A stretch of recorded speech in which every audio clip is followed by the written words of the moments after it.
Hey there everyone, it's Mr. Stubstep and I'm back to opening the Silver Tempest Booster Box. I plan to do another 9 packs and basically go over a bunch of talking points that I have. But before I get into the packs, I do have one pickup that I want to go over. It's nothing too crazy. You guys might call me sacrilegious or a heathen, but I did pick up a basketball card. This is a rated rookie from Optic, Jason Tatum rookie on the Celtics. I am a Celtics fan. I love the New England, Boston teams. Am I a little bit of a bandwagon and I only really follow the Celtics when they're doing well? They've actually been doing well recently for the past few years, but specifically I wanted to get a Jason Tatum rookie card. And when I got it, I was like, oh, I was watching, I think it was game 6, and he had like his worst game ever up until the 4th quarter, and then he finished really strong. And then of course, if you've seen game 7, he went off and I think he broke a record for like the most points scored in like a game 7 in the playoffs before, which is pretty crazy. Granted, it's a PSA 9. This will probably never be too expensive because I think there's like 4,000 in the population for this, and then there's like 5,000 in the population for PSA 10s. But still a really cool card, and I hope to collect at least, one of all my favorite teams, one player of all my favorite teams in the future. So next is the Patriots. Obviously, I can't afford a Tom Brady rookie, so we'll figure out which one is from there. But let me know if you've been following the NBA Finals. I think at the time of filming this video, the Celtics have their game 1 versus the Heat. So yeah, I think the Lakers are playing the Nuggets, and then Celtics have the Heat tonight. So let's grab the 9 packs. So I grabbed them from front left last time, so I'm gonna grab these ones from back right, and we'll see how these stack up overall. The first opening was decent, but please let me know how you guys have been. Let me know if you guys have anything going on. The biggest thing in my life right now has been Tears of the Kingdom, of course, which has been pretty crazy, but I'll probably get into that more later in the video. I'll save 2 codes for myself. But yeah, let me know how you guys have been. Any updates? I think they should be posting on, what's today? Today's a Wednesday. I guess I'll just be posting on Friday. Shoot, let me know if you got any big Friday plans. You plan on going out? Plan on staying in and watching a marathon or something? Just playing video games all night? Or just opening packs on a Friday night? Please let me know what you have going on. I'm not sure what I have going on Friday, to be honest. Mystery works. Ooh, that Armaldo. Digging that vibe, digging that vibe. But let's see, the first talking point I have is the Chestnut 7-star rate. I'm pretty sure at the time of filming this, it's already been over.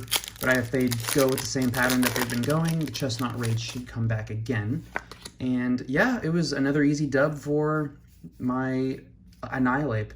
I hadn't used Annihilate on raids, and then I think for the past like 3 or 4 7-star raids, I've just used Annihilate. So feels pretty cheap, but also there's no reason for me to play the game since I've already completed the Pokedex and all the stuff that I wanted to complete and shiny hunted all the Pokemon that I wanted to shiny hunt. So I just go in, catch a 7-star, and then I come back later when they release something that's actually interesting to me. Got the Swablu and a Hisuian Arcanine V. I've played against a few of these decks with that Irresistible Force. As often as you like, during your turn, you may move a fighting energy from one of your other Pokemon to this Pokemon, so you can kind of load it up. It's kind of like the Word Ear, but for fighting types. So you might use Galarian Zapdos and Koraidon, get a bunch of fighting energy on the board, and then you can do some massive damage because that Rock Bullet, I think, is based off of how many fighting energies you have, so that's not bad. Also went to 2 distilleries this past weekend. Went to Jim Beam, and of course, I'm sure you've probably heard of Jim Beam if you've ever, drank whiskey or bourbon or anything like that. And I did not have high hopes for them because a lot of the legacy, the ones that are doing like thousands and thousands of barrels a day, in my opinion, a lot of the stuff gets kind of, for lack of a better term, watered down, even though, it's still quality stuff because obviously it wouldn't get that popular and big unless people liked it. But I was pleasantly surprised. The Jim Beam tour and tasting was fantastic. The restaurant afterwards was amazing. And we even got a bottle. It was like a collaboration between like a Japanese distiller and then one of the head distiller at Jim Beam. And they did so it's actually James Beam, but they of course go by Jim Beam. And they did a collaboration, and it was amazing. It was some of the best whiskey I've ever had. Got the Miss Magius. I think I saw Little Dark Fury do a deck with that Miss Magius, which is kind of cool. And then we also did Bardstown Bourbon, which had a more modern style. It was slightly newer, but the guy that gave us the tour, he'd been in the bourbon game since he was a child, which is kind of crazy. Saying how he used to get bottles for like $9 at like convenience stores and everything, and it's just how times have changed, and now that bourbon is kind of getting popular again. Leafy Camo Poncho, very useful. But yeah, overall, really good tours, and I'm excited to do more in the future, and we're a little bit over halfway of doing all of them, because I think there's 42 total, and I think we're at 25. Whether or not we'll get all of them done before we move later this year, who knows, but the goal is to get all of them done. So yeah, there's that. We got the Glalie and the Dragapult. Man, got the Yu-Gi-Oh! Levels of paragraph. Discard a number of your events, repeat up to the number of your opponent's Pokemon in play. Then for each repeat, discard in this way, choose one of your opponent's Pokemon, do 100 damage to it. Can't choose the same Pokemon more than once. This damage, ooh, interesting for 1 energy, but it is a stage 2. But that is interesting. That is interesting. I'm sure some people have made that work in the past. Next up, I did finish catching up. I think I talked to you guys about this already. I finished catching up on Attack on Titan. So I got the new box set in, started reading that one, so now it's starting with Season 4. You know, this is when we go across the ocean and you get introduced to Gabby and Falco and all those characters. So if you were watching as they were coming out, this was like a massive left turn. Of course, Mappa is the new animator of the show, so everything is just like completely new. And I will admit, at first it was kind of jarring and it took me a while to get used to, but then I was like, wow, it's like a brand new show and I'm in love with it all over again. So looking forward to reading through Season 4 of the manga. Also, this might be slightly dating me. Okay, let's finish this pack. Fletchinder, you holding it down. What are you nesting? Oh, a Victini. Okay. This might show me a little bit of age, but I'm not sure if you guys, anyone that's around my age, I'm almost 30 now. I'm 28. But I used to watch a lot of Call of Duty commentaries, you know, when YouTube first started coming out. I think like in high school, I'd watch a lot of Call of Duty commentaries. And, you know, there was like the Woody's Gamer Tag, and then of course there's FPS Russia that had their channel, and then Wings of Redemption. So the only reason I bring this up, I haven't really followed any of them for the longest time, for years, probably since college.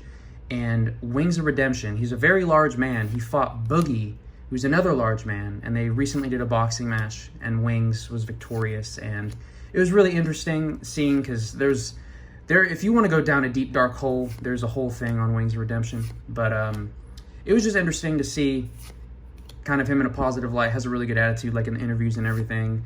And I think it's his wife. I think it's his wife now, not his girlfriend anymore. Oh yeah, got the Flaffy. Very beautiful. Wow. I really like this. I just noticed they're looking in a mirror. That mirror is so crystal clear. I never even noticed that. I always see this card, I'm like, oh, that's a beautiful card. But then here in the foreground, it's a mirror. The mirror reflection looks clearer than the actual stuff. It's crazy. Hey, at least got one pull in this opening. That's not bad at all. Well, sorry, Hisuian Arcanine V, I completely forgot about you. Oh, and I meant to put this graded card. I usually have a graded card in the background, and I meant to use that one in the background, so at least I have 3 packs left. But yeah, so Wings versus Boogie, it was good to see. Hopefully Wings will get on a podcast or something like that, but you know, who knows. They were actually, so crazy enough, obviously people, when they think of podcasts, they think of like Joe Rogan, and not everybody and their mother has a podcast, which isn't a bad thing. I mean, podcasts are fun. But Joe Rogan is one of the OG podcasters, and actually the PKA, the Painkiller Already podcast, I would say it's pretty, it's deteriorated quite a bit over the years, but it was one of the original like big podcasts, which is pretty crazy to think about. They were doing it before it was cool to do podcasts and hip to do podcasts, because now everybody has a podcast, which once again is completely fine. Would I like to do a podcast someday? I don't know, maybe. For some reason I don't mind talking to myself, so who knows. Hey, Superior V-Star. Ooh, that is a beautiful card. Superior goes really good with this V-Star aesthetic. Got a little bit of the lighter body here with that silver lining. It's kind of, oh my gosh, like a vortex in space. You can see the texture is kind of wavy. And yeah, I've played a lot of the Superior V and V-Star decks, and they can't get the same damage output. I feel so bad beating them, because I'm like, I respect you for trying unique decks, but it's just not going to work. Also, caught up on One Piece this week. One Piece was a recap episode, so rest in peace to everybody that was waiting for the week for the new episode to come out, because obviously Zoro's in a big fight right now, and it was to just recap everything, which is really annoying. Honestly, I get it. They're doing stuff every single week, which is like really hard, and the pacing and the workload is ridiculous. If they need a break, then take a break. Like waiting a week to release a recap is just kind of rough. But I mean, that's for the people that are catching up. I guess if you don't watch for a long time, it's nice to be able to view a recap, but it is rough when you're waiting all week and then that's all you get to make it to the next week. Got the Petalil and the Zygarde. And we have one more pack. Also watched the new Demon Slayer episode. Once again, another banger of an episode. Not as good as last week's in my opinion, but still really good. The fights are, you know, ongoing, and all the Hashiras are doing their thing, and it's just crazy how when you think there's gonna be like a training arc or some type of upgrade, and then the main character is just thrown right back in the fray again. You're just like, wow, he doesn't even get a time to breathe. But yeah, so it is a nice, super well animated show. Once again, the story is nothing spectacular, but the characters and the animation and the fight scenes are just some of the best I've seen in anime. I'm gonna be honest, they're some of the best. Let's see, I already sort of talked about the Celtics. They have their game tonight. The Game 7 was amazing. It's it always is nice to see close games, but it's also like so stressful when you're wanting your team to win, and then it's like going back and forth, and yeah, it was nice to see them kind of blow out. But they blew out the 76ers, so a lot of people were saying that Embiid was kind of the kind of a letdown this year. Obviously the MVP winner, but you know, there could be the MVP curse or whatever you want to call it, and a Talonflame. So that's how we're going to finish up. And I have a few more talking points, so if y'all don't mind, you want to stay here. If you want to leave, I completely understand that as well. So also, I got my eyes dilated for the first time, so it's where they like drop these things in your eyes to relax them so someone can actually inspect your eyes properly while they're relaxed, because if you try to inspect the eye, I guess it's going to be like super stressed out and not be as easy. Apparently there's like machines that will do all that stuff for you, and you can just like pay a little bit extra, but I did it I guess the regular way and got my eyes dilated. So I was actually blind for a little bit. Like I couldn't read my phone, I couldn't see stuff. Like I could drive and everything, but I've never had that done. I was almost 30 years old, never had my eyes dilated. So that was interesting, and you know, by the evening it was back to normal, but that was kind of weird. And then finally, Tears of the Kingdom. Oh my goodness gracious. Tears of the Kingdom is amazing. I'll probably have a screenshot of where I'm at and we can kind of compare. If you're not playing, you can maybe make out what some of the symbols mean, but the game is amazing. I guess I've officially done like one of the main dungeons, but it's just anytime you see something in the distance, you're like, oh, let me go to that. And then, oh, there's this cave, there's this well, there's this side quest, there's this, there's that, there's a Korok that needs to go to his buddy, there's this. Oh my gosh, it is just never-ending fun. I love every second of it. The powers that you get, I thought the powers in Breath of the Wild were amazing. These powers are amazing. It is, I just can't stop playing it. It is so much fun. Highly recommend. And I know a lot of people are like, ooh, $70. Ew, that's nasty. Nintendo, horrible graphics, blah, blah, blah. But when the gameplay is that good, I will pay $70. When I'm getting this much entertainment, granted I'm only buying like 1 or 2, maybe 3 video games max a year. I mean, this best bang for your buck, and wow, I'm just loving every second of it. I am still trying to find some fountains to upgrade my armor and everything, but I think I've slowly been finding everything else. I'm trying to go in completely blind. I know Austin John Plays has like 50 tutorials already to like cheese stuff or whatever. I haven't looked at any of them yet because I want to see what I can figure out.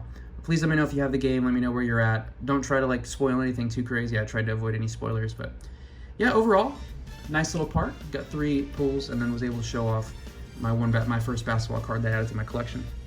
Please let me know what you have going on. If you have any basketball in your collection, I want to thank y'all so much for watching, and I'll catch y'all in the next one.